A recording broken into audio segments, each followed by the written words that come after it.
feel it today. I'll give this to you in parts this week. Join me on the sentiment still felt 60 years later. Rise up. Injustice anywhere is a threat to justice everywhere. Whatever affects one directly affects all indirectly. In any nonviolent campaign, there are 4 basic steps. Collection of the facts to determine whether injustices exist, negotiation, self-purification, and direct action. Let's break this down. Collecting facts look like accurate intel from claims of innocence. We are creating an internal registry of claims of innocence, www.mcjlregistry.com.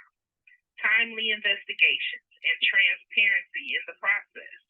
Negotiations could be exonerations or a fair trial. A procedural change that addresses disparities and no longer allows decades to pass on claims of injustice. We all know that minorities still receive grossly unjust treatment in the courts. That's the foundation this system was built on. We've come a long way as a people, but there's still work to do. Self-purification.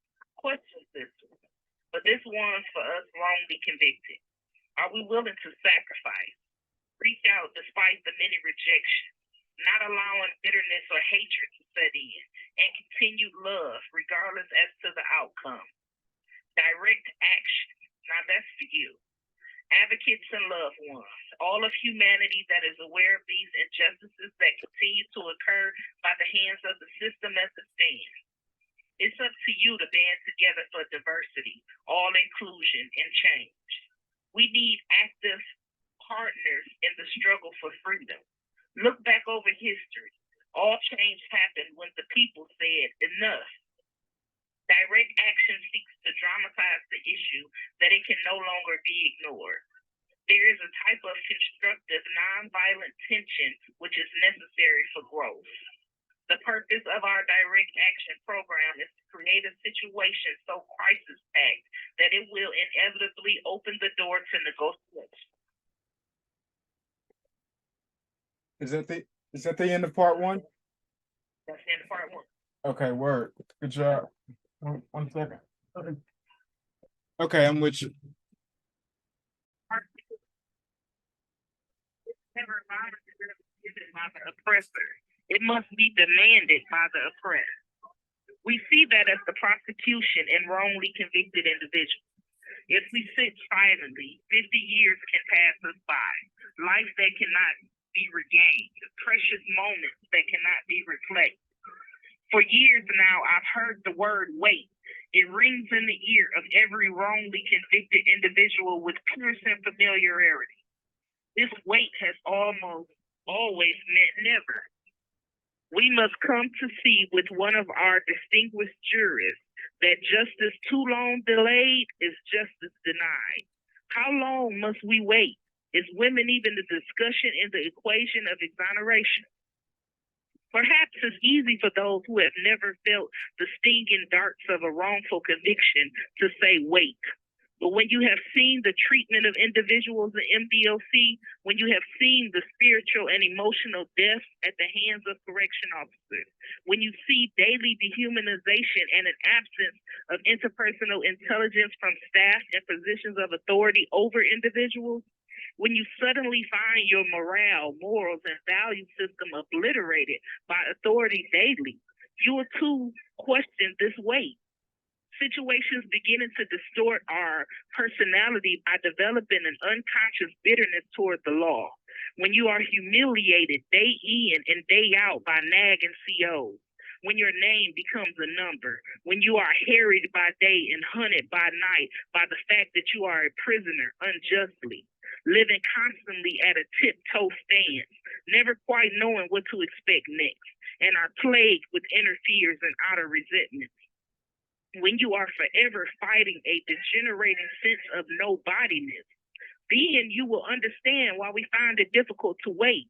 There comes a time when the cup of endurance runs over and we are no longer willing to be plunged into the abyss of despair. I hope you understand our legitimate and unavoidable impatience. Wrongful convictions is not politically is not only politically, economically, and sociologically unsound, it is morally wrong. Wrongful convictions distorts the soul and damages the personality.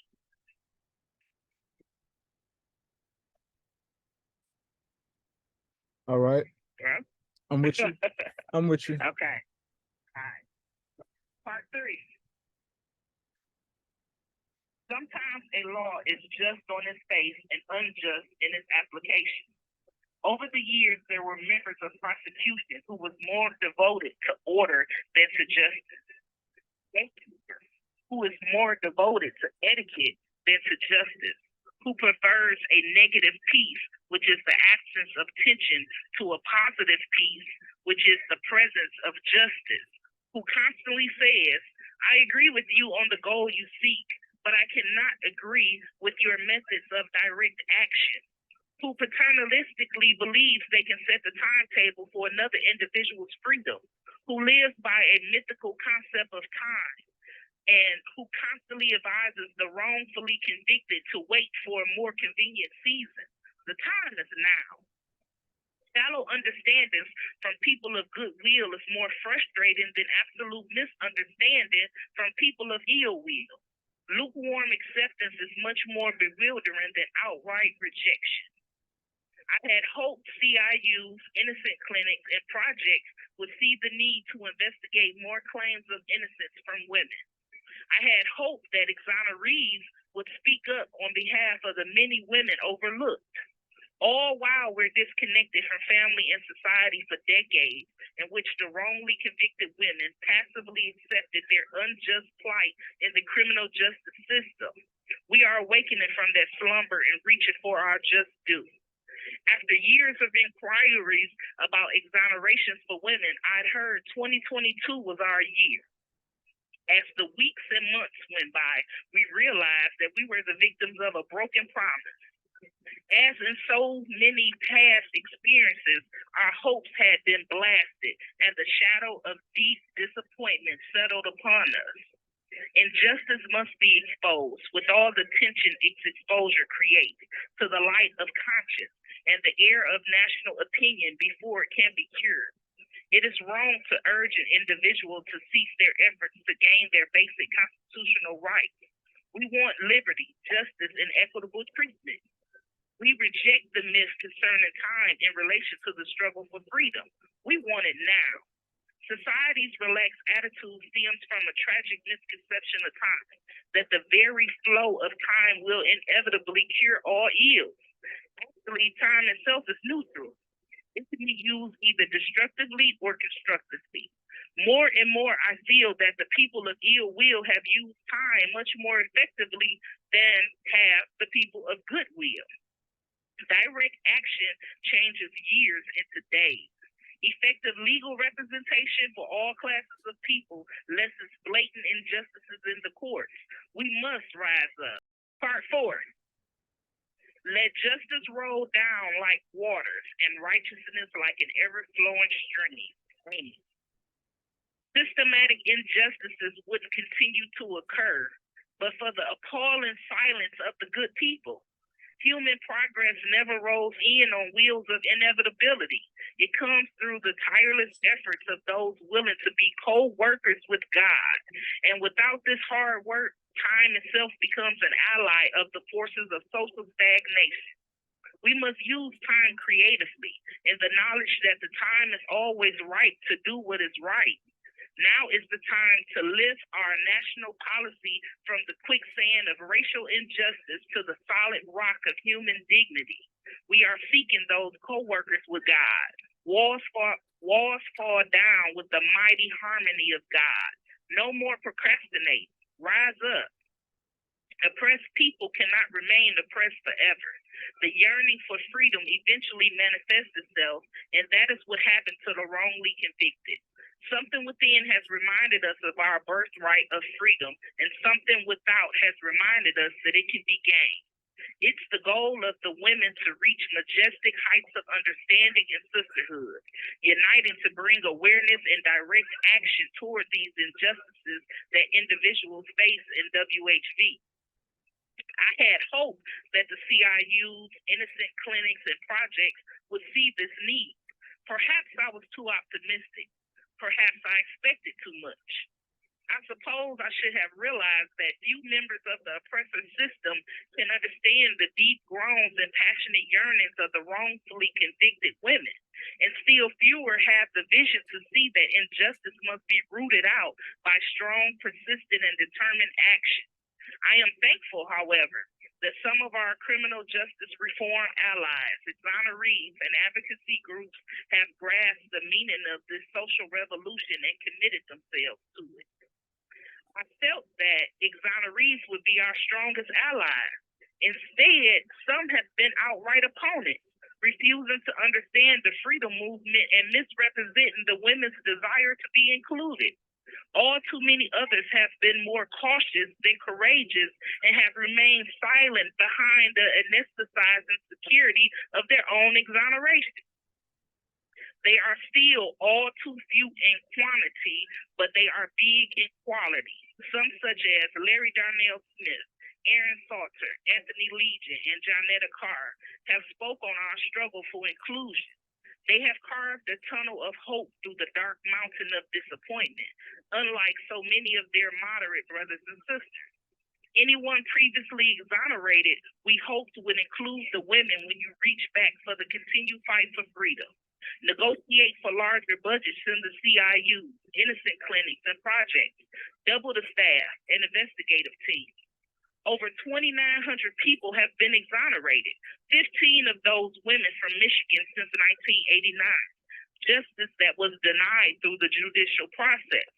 Organizations had to investigate and relieve those innocent individuals from their miscarriages of justice. Small in number, however, they were big in commitment. They have recognized the urgency of the moment and sensed the need for powerful action, antidotes to combat the disease of wrongful conviction. Let me take note of my other major disappointments. I have been so greatly disappointed with Darrell Woods and Ken Nixon. Of course, there are some notable exceptions. I am not unmindful of the fact that each of you has taken some significant stands on this issue. However, nothing known on behalf of Women's Huron Valley, the only women's facility in Michigan. Is that the end of number 4? Yeah. That was beast mode. I love it. I love it. Okay. All right. Part 5. Go ahead.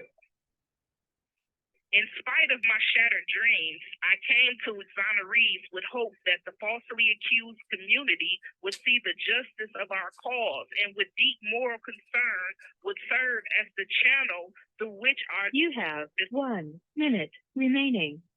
Okay, so we'll start on 5 when I call back. Okay. Great job. The feeling and passion in number 4, I could tell that you meant it. Like you were, yeah. It feels awkward to actually add the passion to your words, especially to do it consciously while you're reading. But it shines through and it makes it so.